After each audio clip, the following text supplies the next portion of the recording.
오늘 제목은 화면에 보이시죠? 경제적 폴트라인. 영어 제목을 폴트라인이 그 지질학에서 쓰는 용어죠. 단측면이요. 2008년도 금융위기 때 라구람 라잔이란 그 시카고 대학 경영대학원의 교수, 그리고 IMF의 수석 이코노미스트 지냈었고, 그다음에 인도 중앙은행 총재도 이제 그러니까는 지냈었죠. 이분이 이제 그러니까 폴트라인이라는 책을 써가지고 이제 꽤 이제 알려진 용어인데요. 썼고, 그리고 이제 요즘 이제 이재명 정부가 내세우는 구호가 대체불가 대한민국을 얘기하고 있죠. 언제부턴가 대동세상이라는 구호는 이제 사라지고 이제 대체불가 대한민국이 전면에 등장을 하고 있는데, 저는 좀 깝깝합니다. 깝깝한데, 밑에 이제 부제목을 달았지만은, 이재명 정부가 지금 얘기하는 대체불가 대한민국에 모두의 대한민국은 보이지가 않고 있습니다. 그래서 오늘 이제 제가 여러분들이 최근의 경제 상황을 우리가 이해하는 데 속에서 이재명 정부한테 좀 조언도 드릴 겸 해가지고 이 방송을 좀 준비를 했는데요. 요즘 경제 상황 보면 참 깝깝하시죠. 그동안 어쨌든 간에 주식 투자로 좀 재미를 보신 분들도 있을 텐데, 요즘은 주식 시장도 굉장히 어지러운 상황이고요. 그래가지고 굉장히 별로 즐거운 뉴스가 없을 건데, 지금 현재의 경제 상황이 어떤가를 좀 이제 우리가 얘기하도록 하겠습니다.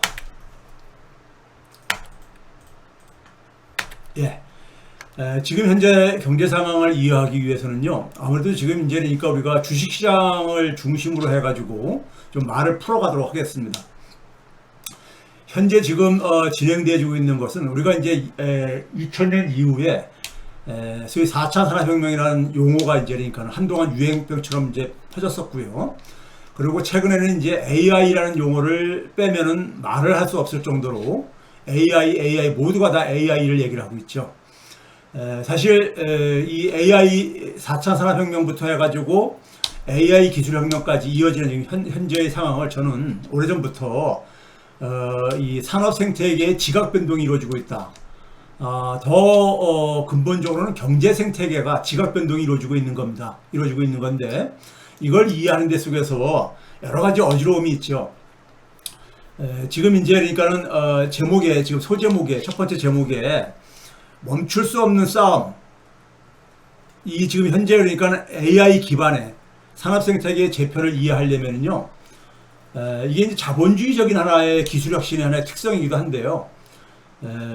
최후의 승자가 누가 될 것인가를 놓고 지금 경쟁을 하는 과정 속에서 생태계가 굉장히 불안정하고 불균형 상태를 만들어내고 있습니다. 그걸 좀 이제 데이터를 중심으로 좀 말씀드리겠는데, 그걸 얘기하기 전에 밑에 부제목으로 제가 최대의 마지막 자원 약탈, 우리가 산업문명 하게 되면은 산업문명이 인류에게 굉장히 물질적인 풍요를 가져다 준 반면에 자연과 인간의 그러니까 균형을 우리가 파괴시키고 자원의 약탈을 우리가 심각한 우리가 후유증으로 얘기를 하고 있잖아요. 근데 우리가 지금 우리가 산업 생태계 재편이 바로 이게 저는 최대의 마지막 자원 약탈로 이어지는 이런 우리가 양상을 보여주고 있다, 이렇게 좀 표현하고 싶습니다. 지금 AI 패권 싸움 속에서 우리가 많은 자원들이 그러니까 우리가 뭐 전기라는 것은 우리가 많이 전기와 물의 사용은 많이 우리가 익숙하지만은 그거 말고도 많은 그러니까 자연 자원들이 많이 그러니까 동원되어지고 있죠. 희소 자원들이요. 그래서 이 인류사의 아무래도 제가 볼 때는 마지막 자본주의식 기술 패권 추구가 인류사의 커다란 이제 우리가 마지막 재앙으로도 우리가 이어질 가능성이 있다는 얘기를 좀 이제 여러분들에게 생각거리를 좀 드리고 싶습니다. 첫 번째 제가 여러분들에게 좀 같이 공유하고 싶은 자료는요, 이게 올해 1월 초부터 지난주 금요일까지 구글 알파벳의 주가 추이입니다. 추이예요. 알파벳 하게 되면은 우리가 하이퍼스케일러라고 그러죠. 소위 말해서 이제 거대한 데이터 센터를 구축을 해가지고 AI 서비스를 이제 그러니까는 이제 제공하려 하는 그 주도권 싸움을 하는 이제 거대 이제 우리가 빅테크 기업들을 우리가 AI 하이퍼스케일러라고 우리가 얘기하죠. 여기에 가장 중심에 이제 구글 같은 경우가 있죠. 아마존도 있고, 그다음에 메타도 있고, 그리고 우리가 뭐 마이크로소프트도 있고, 뭐 이런 등등이 있지만은 저는 그 중심에 구글이 있다고 생각합니다. 그런데 제가 이제 여러분들에게 말씀드리고 싶은 것은 최근에 지난 이제 그러니까 우리가 뭐 빠르게는 그 이 회계 기준이 좀 다르기 때문에 일부 기업들은 6월 달부터 해가지고 최근에 보게 되면 연속해서 그 기업들의 이제 실적 발표가 이어지고 있습니다. 실적 발표들이 이어지고 있죠. 근데 실적 발표를 보게 되면은 굉장히 뭐 서프라이즈 어닝들이 발표가 되고 있습니다. 시장의 전망치보다도 전망치를 뛰어넘는 그러니까 실적이 그러니까 나오고 있습니다. 그렇죠? 우리나라 같은 경우는 삼성전자가 그러니까는 삼성전자가 2분기에 굉장히 그러니까는 뛰어난 실적을 그러니까 우리가 보여줬는데 죄송합니다. 보여줬는데 최근에 이제 7월 15일 날 지난주죠. 지난주에 그러니까 우리가 구글이 또 실적을 발표했습니다. 구글이 실적을 발표했는데 굉장히 호실적을 발표했어요. 발표했는데 이러한 이제 호실적이 발표하고 난 이후에 대개 이러한 기술 빅테크 기업들의 주가가 급락하는 이런 이제 그 모습들을 보여주고 있습니다. 이게 그러니까 구글만이 아니라 구글을 이제 대표적으로 제가 처음에 이제 그러니까 상징적으로 얘기를 했지만은 빅테크 기업들이 호실적을 발표하고 난 이후에 주가가 급락하는 이런 모습들을 보여주고 있습니다.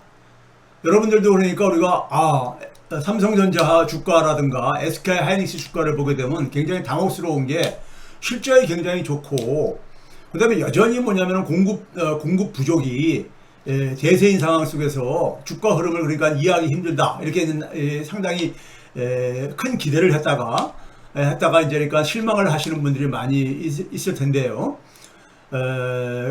이것이 그러니까 우리가 최근에 그러니까 이제 우리가 메모리 공급이 부족하다고 함에도 불구하고 국내 삼성전자라든가 SK 하이닉스를 비롯해 가지고 반도체 관련 이제 그 주식들이 힘을 받지 못하는 배경 중에 하나가 바로 이 구글의 그러니까는 구글의 이 주가가 이 실적을 굉장히 그러니까 좋은 실적을 보였음에도 불구하고 주가가 오히려 발표하고 난 이후에 급락하는 이러한 모습들을 이해를 하면 될 겁니다.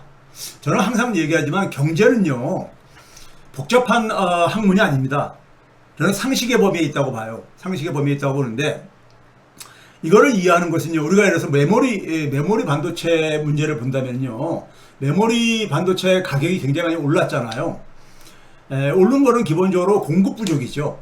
수요에 비해서 이제 공급 부족일 텐데 그럼 이 상황 속에서 주가가 그러다 보니까 이제 급등을 한 거죠. 실적이 좋아지고 그러면서요. 그게 이제 1분기, 2분기에 그러니까 소위 말해서 올해 이제 그러니까 보였던 놀라운 이제 그러니까 주가 상승과 실적이었었습니다. 그런데 이게 계속 이게 지속될 수는 없는 거죠. 수요와 공급의 불균형은 반드시 뭘 수반하냐면은 지난번에도 말씀드렸지만은 그 사업에 그러니까는 그 사업에 뛰어들고 싶은 후발주자들이 생길 수밖에 없잖아요. 후발주자들이요.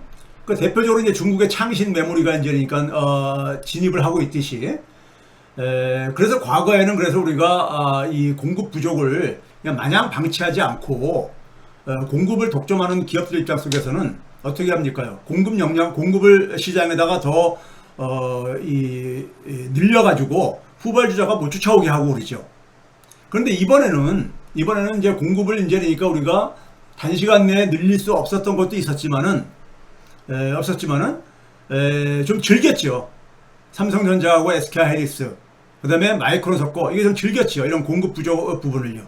그래서 2분기까지 놀라운 실적이 바로 이제 그 연장선에 있는 거죠.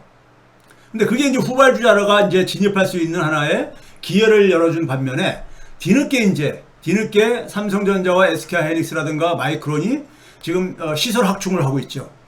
시설 확충을 하게 되면은 결과적으로 시설 확충이 완료가 될 쯤에는 다시 이제 공급이 이제 그러니까 우리가 공급이 넘치는 이런 상황이 벌어질 거라고요. 그렇죠? 그러면 결국은 뭐냐면은 또 이제 이 가격 하락으로 이어지겠죠. 그래서 기본적으로 이 반도체는 그러니까 그 사이클에서 자유롭지 못하다 하는 얘기가 바로 이제 그런 배경에서 나오고 있는 겁니다. 또 하나는 이제 뭐냐면은 메모리 반도체 이제 그러니까 우리가 수요 공급 문제를 지금 얘기했지만 또 하나는 뭐냐면은 그 메모리 반도체를 갖다 쓰는 업체들, 소위 데이터 센터를 짓는 업체들, 예? 데이터 센터를 구축하는 업체들이요. 여기 이제 구글을 비롯해 가지고요. 그렇죠? 이들이 그러니까는 이것을 마냥 그러니까 계속해서 소비를 해줄 수 있느냐, 이 문제를 우리가 생각을 할 수밖에 없는 거죠. 이거를 이제 우리가 계속 소비를 해주려면은 그것을 그 소위 말해서 우리가 이제 자본 그 케이펙스 자본 지출이라고 우리가 이렇게 재무적인 용어로는 표현을 하는데 소위 말해서 이제 그러니까 우리 설비 투자죠. 설비 투자요. 예? 이 그 AI 인프라 기업들의 이제 그러니까 설비 투자가 되겠는데 하이퍼스케일러 기업들이에요. 근데 이런 기업들이 그러니까 그 투자 지출을 해가지고 반대로 그러니까는 돈을 벌느냐, 돈을 벌어야 될 게 아닙니까? 그 돈을 벌어주지 못하면 결국은 뭐냐면 그게 계속해서 지속이 불가능하다는 얘기죠. 자본 지출이요. 그 두 가지 양쪽 측면을 다 이제 우리가 종합해서 봐야 되는데 이 구글 주가는 이제 뭘 보여주냐면은 후자에 해당되어지는 겁니다. 구글의 주가가 보게 되면은요, 작년에 연말에 그러니까는 굉장히 잘 나갔었죠. 작년 4분기에 잘 나갔었습니다. 구글이요. 그렇죠? 여기 이제 그 그래프에서 그래프에는 그러니까 작년 게 안 나오지만은 잘 나갔었죠. 그리고 이제 올해 2분기에도 그러니까 여전히 잘 나갔었습니다.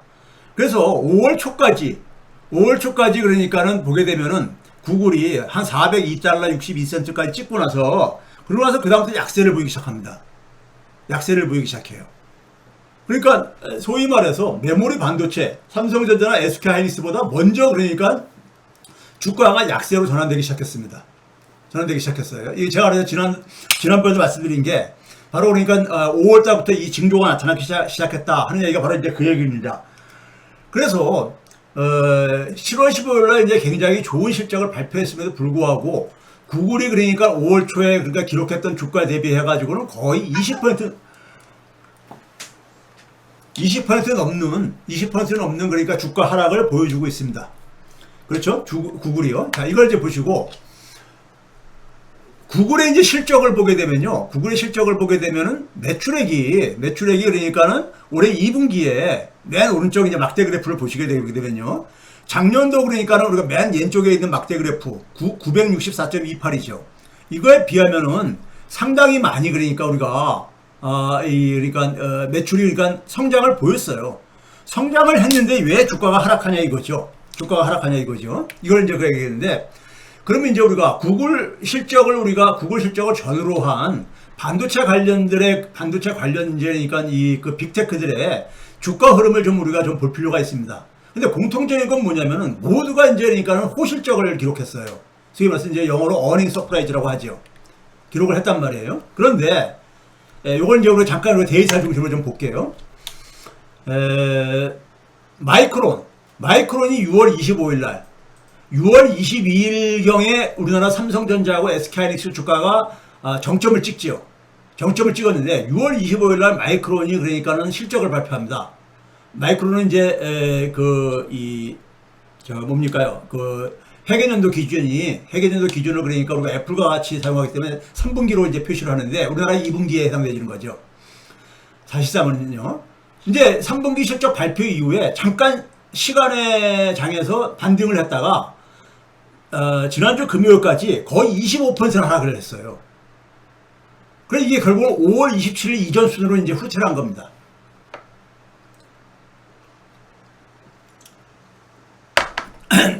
마이크론이 그랬죠. 그 다음에 보시게 되면요. 그 이전에 먼저 그 징조를 보였던 것이 바로 뭐냐면은 필라델피아 반도체 지수라고 있죠. 필라델피아 반도체 지수예요. 미국의 이제 필라델피아 지역에서 이제 만들어진 이제 그러니까 이 주식 시장 저거였었기 때문에 필라델피아 반도체 지수라고 이름을 부르는데 5월 1일부터 최근까지 이렇게 흐름을 보게 되면은 6월 22일이 바로 우리나라 이제 SK 하이닉스라든가 우리나라 코스피가 가장 그러니까 고점을 찍었을 때 날이었습니다.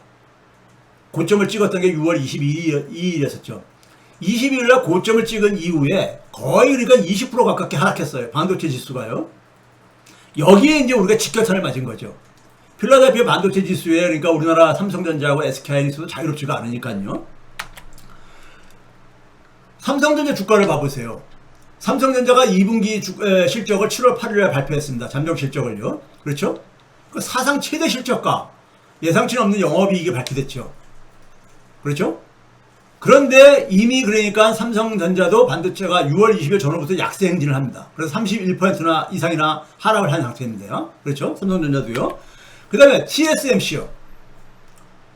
대만에 그러니까 우리가 소위 말해서 반도체 생태계에 있어서 반도체 AI 관련 반도체 생태계에 있어서 그러니까 우리가 엔비디아와 그러니까 TSMC, 삼성전자, SK하이닉스로 이어지는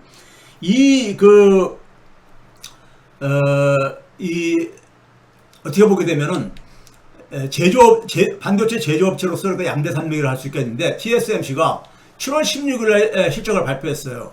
마이크론보다 다 나중에요. 그러고 나서 실적 발표 후에 TSMC도 한 5% 가깝게 떨어졌습니다. 떨어졌어요. TSMC도 마찬가지로 사상 최대의 매출과 이익을 기록을 했습니다. 근데 떨어졌어요. 그렇죠? 자, 그 다음에 이제 미국에 상장한 TSMC는 더 많이 떨어졌습니다. 더 많이 떨어졌어요. 소위 ADR이라고 하죠.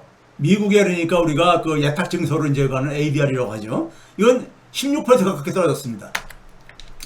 자, 조선일보에서 그래서 이건 뭐 국내 언론에서 그러다 보니까는 인텔이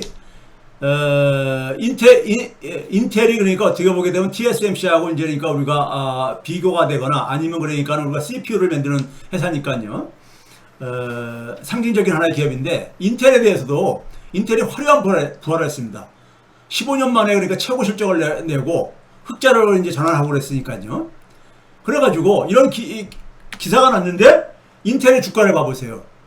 인텔의 주가를 보시게 되게 되면 7월 23일 날 그러니까 이제 그러니까 우리가 7월 23일은 바로 목요일이잖아요. 지난주요. 목요일이었습니다. 100불 23달러를 이렇게 기록한 다음에 인텔이 그러니까 장 끝나고 나서 실적을 발표했죠. 그래가지고 112달러까지 이상까지 뛰어 올라왔었어요. 장 끝나고 나서는요. 그런데 그 다음날 폭락을 했습니다. 92달러까지. 그리고 시간 외에서는 91달러대까지 떨어졌습니다. 그러니까 6월 22일 날 필라델피아 반도체 지수가 꺾이고 난 이후로부터 시작한다면 35%나 하락한 거예요. 그러니까 지금까지 보시게 되게 되면은 내놓으라 하는 반도체 그러니까 우리가 관련 주식들이 다 실적은 굉장히 좋게 나왔는데 실적을 발표하고 나서 다 하락으로 전환하고 있다 이겁니다. 모두가 하나같이요. 어느 한 개 빼놓지 않고요. 퀄컴입니다. 퀄컴도 우리가 반도체에서 빼놓을 수 없는 기업이잖아요. 7월 29일 다음 주에 이제 실적을 발표 앞두고 있습니다. 네? 7월 29일 날이요. 퀄컴 같은 경우는요. 그런데 6월 3일이 어떤 날입니까? 6월 2일 날 그러니까 우리가 필라델피아 반도체가 한번 출렁을 했었던 6월 4일인가 5일 한번 출렁하기 바로 직전이었었습니다. 퀄컴이 그러니까 6월 3일 이후에 33% 이상이나 하락했는데 이게 어느 정도냐면요. 작년 10월 27일이 그 당시가 그러니까 소위 말해서 AI 관련 빅테크들의 주가가 상당히 그러니까 이 고공행진할 무렵에 었습니다. 가을에요. 엔비디아도 그러니까는 207달러 넘어서고 막 그럴 때였습니다. 그래서 5조 달러가 돌파했었던 기업 가치가 이럴 때였었죠. 그때 이전 수준으로 돌아간 거예요. 퀄컴의 주가가요. 그리고 얼마나 많이 떨어진 겁니까? 예? 떨어진 거예요. 그 다음에 이제 우리가 최근에 이제 그러니까 우리가 또 하나 이제 부상하고 있는 이제 우리가 반도체 기업이 브로드컴이죠. 브로드컴은 소위 말해서 엔비디아를 비롯해가지고 메타까지 해가지고 매그니피센트 7이라고 해가지고 미국의 소위 말해서 그러니까 기업 가치로 7대 기업을 가지고 얘기하는데 메타를 제치고 7위로 이제 부상한 기업 가치에서 올해 7위로 부상한 기업이죠. 이 기업도 2분기에 굉장히 놀라운 실적을 냈어요. 매출이 거의 48% 이상 증가하고 영업이익은 85%. 예? 마이크론 못지않게요. 이렇게 증가를 했다고요. 그런데 이 기업도 6월 2일 날 이후에 거의 21%나 하락을 하고 있습니다. 네? 21%나. 이 주가가 언제냐면 이것도 마찬가지로 작년 10월 달, 10월 말 주가 수준으로 회귀한 거예요. 네? 왜 이렇게 호실적을, 놀라운 실적을 발표하고 난 이후에 왜 이렇게 주가들이 폭락을 하고 앉아있냐 이거예요. 네? 자, 그 다음에 이제 최근에 이제 그러니까 엔비디아의 경쟁자로 부상을 하고 있는 AMD요. AMD도 6월 30일 이후에 이 AMD가 잘 나갔죠. 잘 나갔는데 AMD도 그러니까는 6월 30일 날 이후에 그러니까 7월 달에 들어와가지고 10% 이상이나 하락을 했습니다. 10% 이상이나 하락을 했어요. 그러니까 굉장히 이제 8월 5일 날 이제 그러니까는 실적 발표를 앞두고 있는데도 계속 약세를 보이고 있다 이겁니다.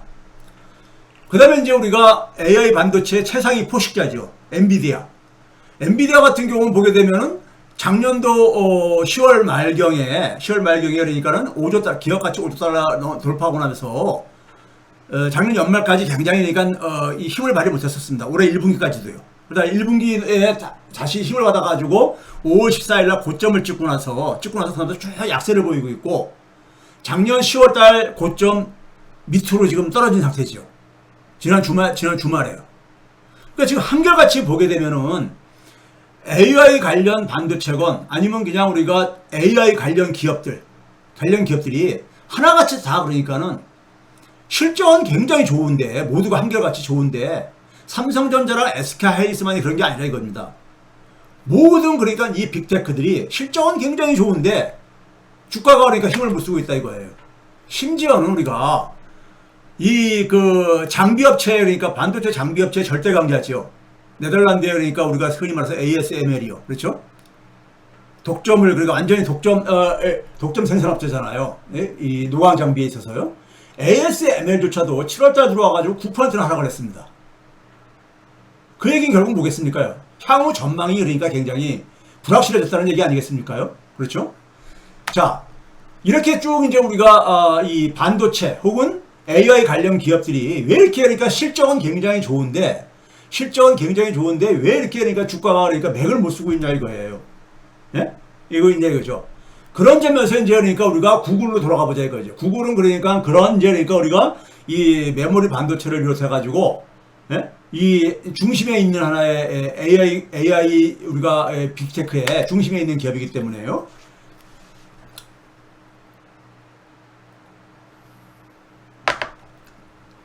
구글이 매출액이 그러니까 이후에 굉장히 조사를 썼는데 자, 왜 그러냐면요. 이 자료입니다. 여러분들도 뉴스를 통해서 들었을 거예요.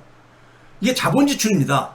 소위 말해서 데이터 센터 이런 데다가 소위 설비 투자죠. 설비 투자인데 지출액을 보게 되면 올해 들어와가지고 굉장히 급증하고 있습니다.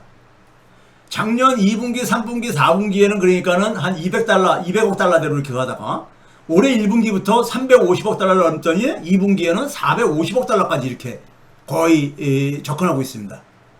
그러니까 작년 1년 전에 비하면 거의 2배가 증가했어요. 작년에 224억 달러 했었는데 올해 449억 달러니까요. 2배가 증가했습니다. 그런데 문제는 뭐냐면은 이렇게 자본 지출이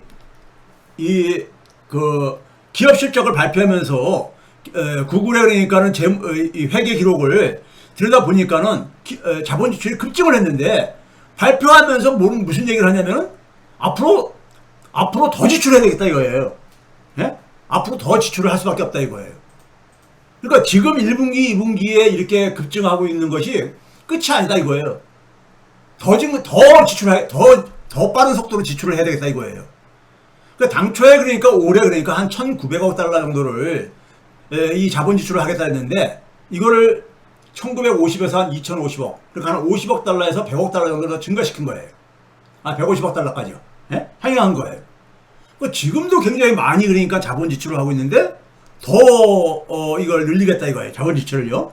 그럼 상반기에 지금 보게 되면 한 806억 달러 정도를 지출을 했는데 하반기에는 거의 1,200억 달러 안팎을 그러니까로 지출액을 증가시켰다는 거예요. 네?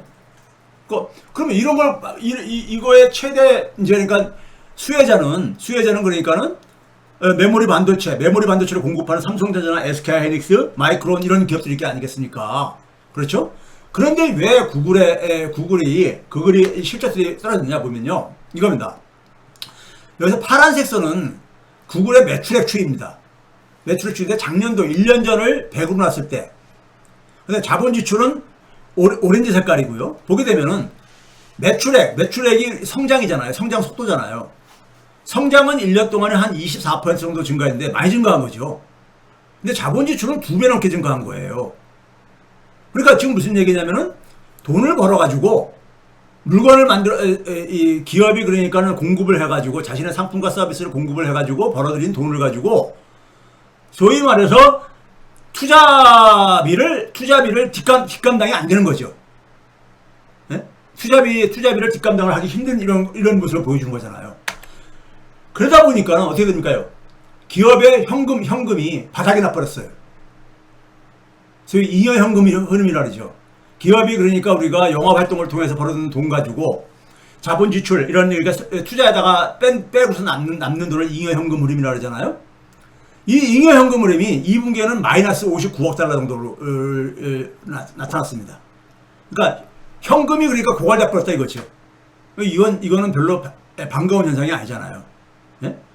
과거에 여러분들에게 한번 소개했지만 구글이 1분기 때 100년 만기에 그러니까 반영구채를 그러니까 발행을 한 적이 있었잖아요. 10억 파운드에 해당되어지는요. 그럼 구글이 그러니까 이렇게 현금이 바닥이 나고 고갈됐음에도 불구하고 자본 지출을 더 늘리겠다?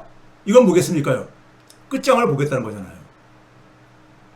그 결국 뭐냐면 AI 이 싸움에서 결국은 뭐냐면은 최종적인 승자가 되려면은 어차피 그러니까 당분간은 더 투자를 늘릴 수밖에 없다. 이거인 겁니다. 그러면 이러한 끝없는 싸움에서 제가 과거에도 얘기했지만은 끝없는 싸움이 지금 그러니까 벌어지고 있는 거예요. 여기서 그러니까 누가 이제 이 경쟁에서 그러니까 밀리는 사람은 꺾여서 이제 시장에서 퇴출당하는 거죠. 퇴출당하는 거겠죠. 그럼 이거는 일종의 뭐냐면 위너 테이크스 올이에요.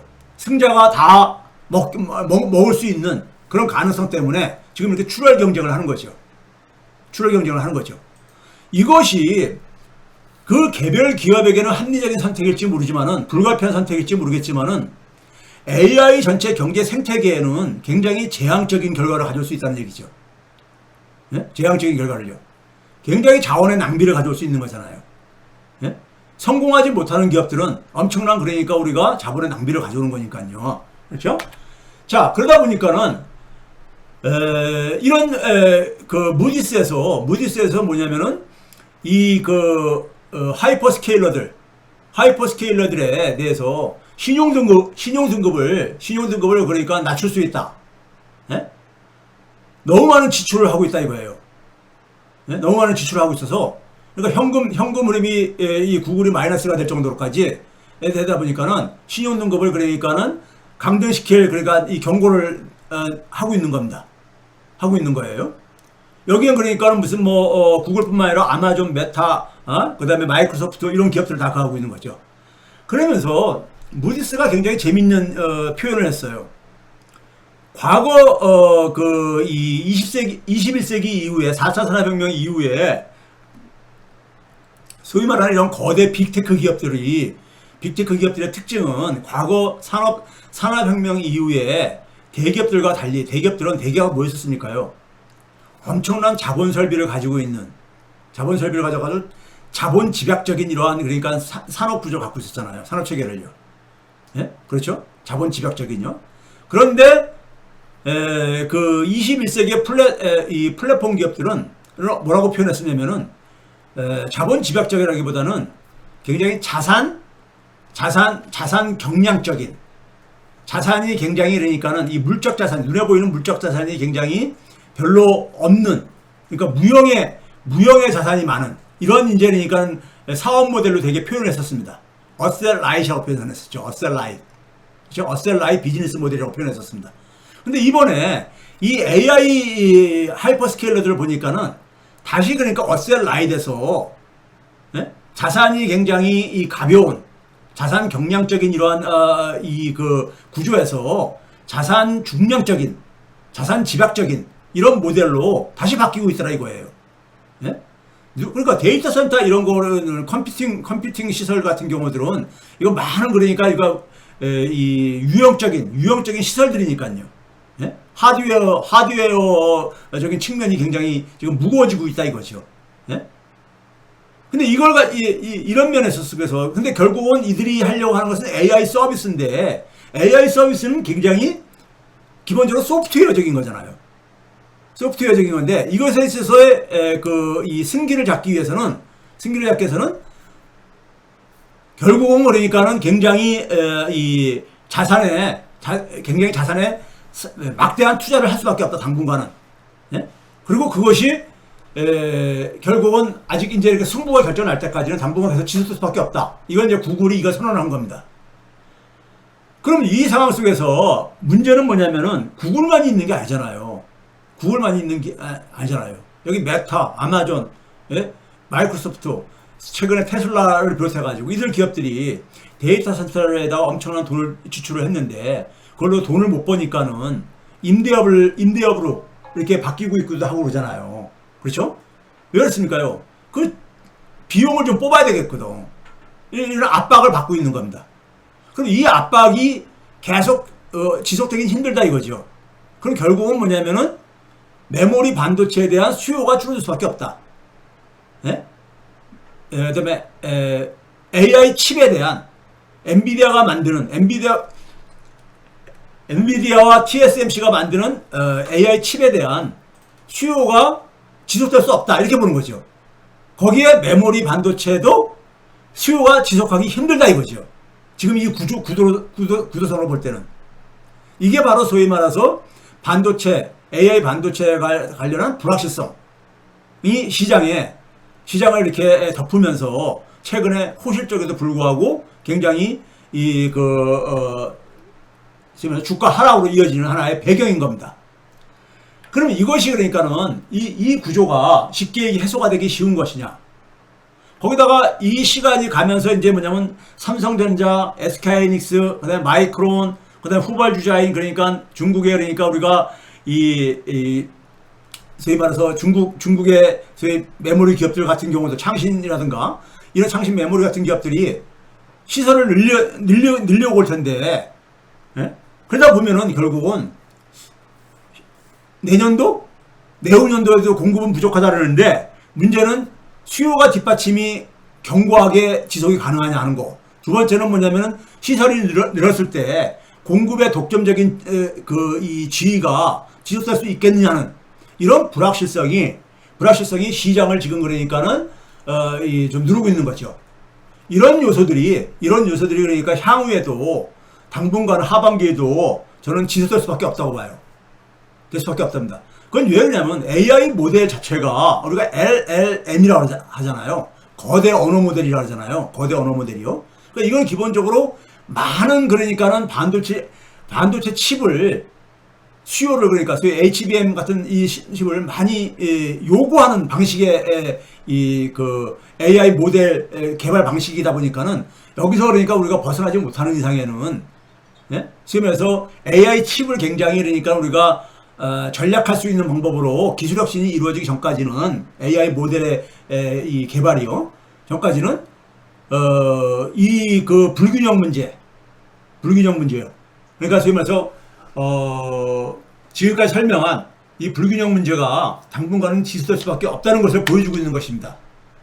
여기다가 이제 우리가 최근에 보여주는 거 보게 되면은 시장의 금리입니다. 시장 금리가 원래는 그러니까 우리가 이게 이제 하락세로 바뀔 걸로 우리가 예상을 했었는데 24년 이후부터는요. 그렇죠? 그런데 소위 말해서 트럼프 리스크가 부상하고 난 이후에 거기다가 뭐냐면 올해 봄부터 이제 그러니까 우리가 이란 전쟁이 지금까지 지속되고 나면서 이 시장 금리가 굉장히 고공행진을 하고 있죠. 인플레가 강하게 그러니까 압박을 하고 있다 보니까 그런 겁니다. 그렇죠? 우리나라도 마찬가지고요. 그러다 보니까는 미국제 10년물 수익률이 지난 주말에 한때는 4.7%까지 돌파를 했었습니다. 목요일 날인가 4.7%까지 돌파했었습니다. 그렇죠? 이 4.7%라는 것은 굉장히 높은 수준입니다. 4.5%만 해도 높은 건데 4.7%를 돌파했다는 건요. 그래 과거에 보게 되면요, 이 과거 아니 과거가 아니라 이 올해 이제 추이를 보게 되면은 3월 1일부터 이제 그러니까 우리가 전쟁이 진행이 됐으니까 이제 이란 전쟁이요. 그래서 이제 인플레 압력이 가면서 이 신년물 수익률이 쭉 올라갔죠. 4% 돌파해가지고 4.67%까지 올라갔어요. 최고로 올라갔었죠. 올라갔는데 이 물가 압력으로 인해 가지고 휴전을 할 수밖에 없었었죠. 4월 8일 날이요. 2주 휴전이요. 그러고 나서 6월 17일 날은 60일간 휴전이라는 MOU도 맺고 그랬었잖아요. 근데 결국은 7월 8일에 다시 파기하고 전쟁이 재개하면서 다시 이 수익률이 MOU를 맺고 난 이후에도 수익률이 별로 안 떨어졌는데, 안 떨어진 상태 속에서, 크게 안 떨어진 상태 속에서 4.5가 잠깐 밑으로 내려갔지만은 아주 그냥 과거처럼 이렇게 내려가지 않았죠. 왜? 인플레 압력이 워낙 높으니까요. 근데 다시 올라가기 시작한 겁니다. 다시 올라가기 시작한 거죠. 그러니까는 이 기업들의 그러니까 자금 조달 비용도 굉장히 압박을 받고 있습니다. 예? 주택시장뿐만 아니라. 그러니까 여러 가지 그러니까 우리가 지금 주식시장에 이제 불확실성들이 많이 증가하고 있다는 얘기인 겁니다.